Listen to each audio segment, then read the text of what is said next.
Morning team, happy Easter. And so today's video is really another nutrition video because nutrition is like really important. Give me one sec, shut the door.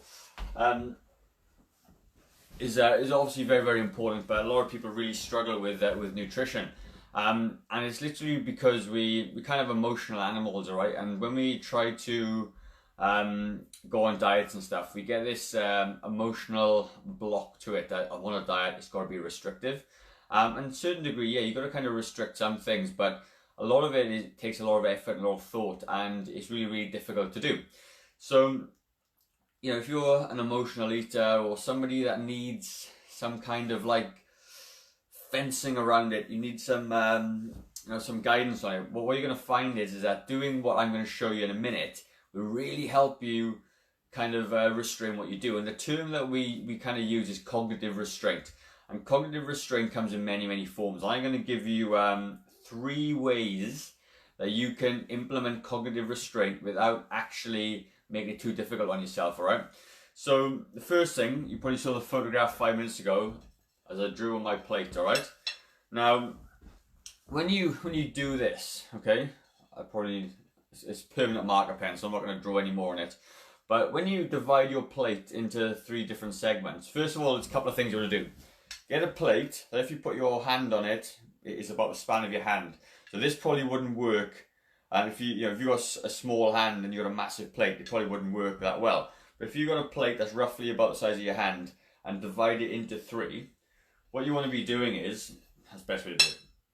This little segment here will be your carbohydrate portion, okay? So what you're doing by looking at it, you're cognitive restraint, you're restraining yourself. And you're keeping yourself in check and keeping yourself honest. You put some carbohydrates there. So this could be some rice or some potatoes or pasta, whatever you need to do. The next big section here is going to be your vegetables. Put your vegetables in there. And then the next big section is going to be your protein, which is your chicken, fish, meat, whatever, okay? So if you do that, and you do this every single meal you do, think of, you've just basically made everything about your meals perfect. You don't have to weigh anything per se, you don't have to track anything on MyFitnessPal or anything else, and it becomes right.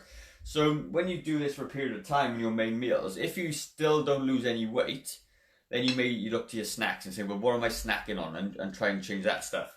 I'll give you another idea in a minute. But also as well, you can say, well, actually, I'm not losing weight. It could be because you're not very active or anything else. Then you sort of cut down your carbohydrate portion and have more vegetables. And then you have more meat, okay? Then all you're doing, you're reducing some calories through your meal without really thinking too much about it, okay? Now, the other thing that we can use as well, is what I talk about a lot, is get containers that are, small enough, right? So this one, for me, this is where I eat nuts, all right? So if I was going to have a snack on some nuts, I'd fill this thing up. I know it's 30 grams goes in there. Nothing more can go in there. So when I'm snacking, I've got a cap on it. I'm not just eating a bag of snacks or sweets or treats. It's actually governed by how big this is.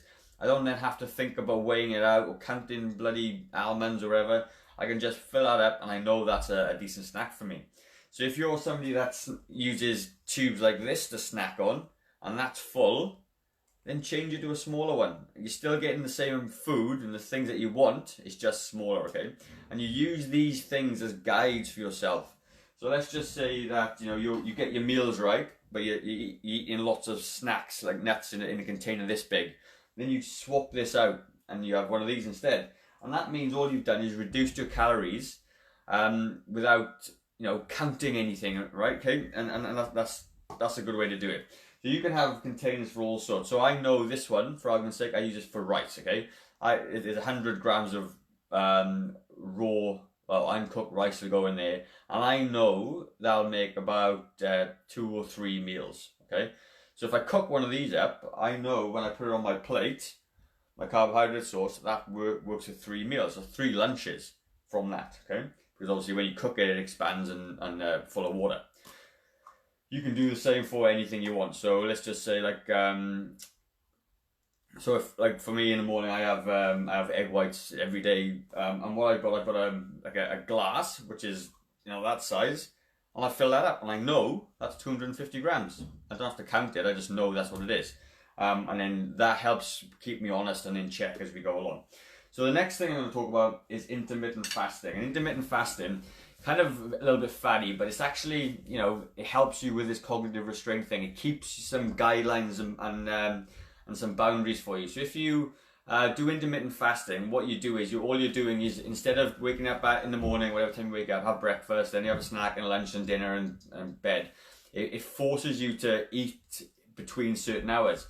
And I've done this in the past. I actually quite enjoy it, and I usually do my 8 hours of feeding between 11 and 7 at night.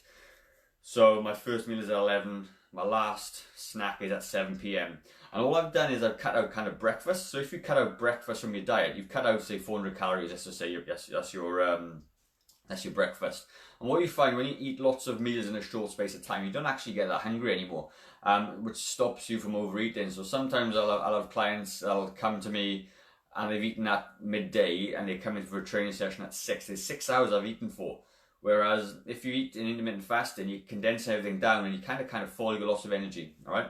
So intermittent fasting is really, really good. You know, they do report to have some kind of benefits like helping your immune system, things like that. I mean, studies have been done, but if you're looking at weight loss and restraint and keeping yourself honest, it's a really cool thing. It's really difficult to overeat in that 7 or 8 hour period if you're eating good meals anyway, like, you know, proteins, fats, and carbs. If you're eating junk food, it'd be quite easy to do. So the third thing, actually I got another thing after this, is going to be 4 altogether. So the third thing is going to be a food diary. So I always get my clients to do a food diary using MyFitnessPal, because what it does is it keeps you mindful. And if you write something down, you'll get to see it. Okay, so we're really bad at knowing what we've eaten. So if I said to you yesterday, write down everything that you ate yesterday, you probably really struggle to remember everything. And that's no fault of your own. It's just that we just go through our day, we'll eat habitually, and it'll be done.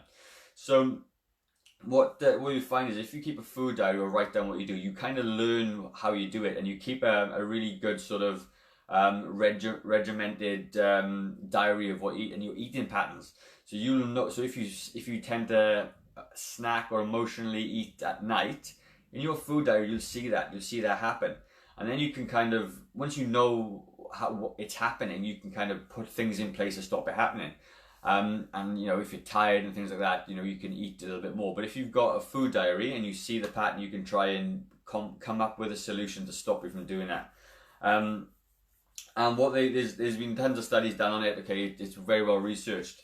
And what's the stat they got here? So a recent study says that people keeping a food diary 6 days a week, they lose about twice as much weight as people that keep a food diary for once a week. And it's because it's mindful. You're mindful of what you're eating, and it goes a long way. And like for me, I've done this for about 8 years now. I keep a food diary because it just helps me, and now it becomes a habit. And then if I come off track a little bit, I can go back and see why and where, and I make some differences.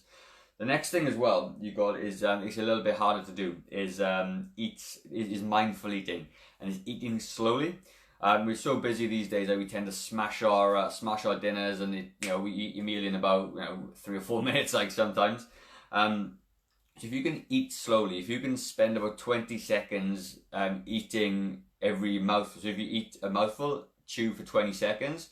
What that does is it increases the time that meal lasts for. And they say there's things like it'll take 15 minutes for your mind to register that you've eaten.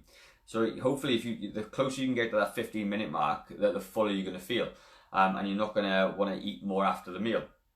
And when you do eat, only eat to 80% fullness. So don't eat till you're stuffed. Eat till you're about 80%. It's quite a hard thing to gauge. It takes a bit of practice, but and again, it's mindful eating. It's cognitive restraint. You're kind of forcing yourself to do an action or a skill, and ultimately it'll help you down the track. So eating slowly, 80% fullness, and it does make a difference. It really does. I mean, if you try it, you'll know. There's not much else really. They were the 3 or 4 things I was going to talk about, but ultimately you gotta ring fence how you eat. If you're just chancing it, if you're just going through the day without any thought and you're just grabbing stuff on the go, you're never gonna work. It's never gonna work for you. And as they say, what you manage or what you measure gets managed. So if at the moment you have no idea how many calories you eat, or if you have no idea how your eating patterns, then you're always going to fail. You're always going to be lost. So take a little bit of time, write this stuff down, start practicing mindful eating, and honestly, you're never going to need another diet ever again. Trust me, I know this. It'll become what you do. So the other thing as well is that I just want to say is if you mess up one dinner, one meal, like Easter today, quite potentially I'm going to have an Easter egg this afternoon. But it doesn't mean I've wrecked the rest of my week. I've had one Easter egg and it's fine. If you think you eat 5 or 6 times a day, let's just say, over the course of a week, my maths isn't great, about 42, 45 meals a week, right? If you have 2 bad meals a week, it isn't going to be disastrous, it's going to be okay. If you have half of those are bad though, then it's going to be disastrous. So don't be hard on yourself is the other thing. It's literally just do what you can do, be good most of the time, 80-20 rule. And if you have a bad meal or a bad snack, then hey, it is what it is. Just chalk it up to experience and move on. The next day's a new day, alright? So that's it from me. Not going to keep it too long today. Do those things, you'll always be successful, and have a really good Easter. Enjoy your Easter eggs, because obviously it's Easter Sunday for us in New Zealand.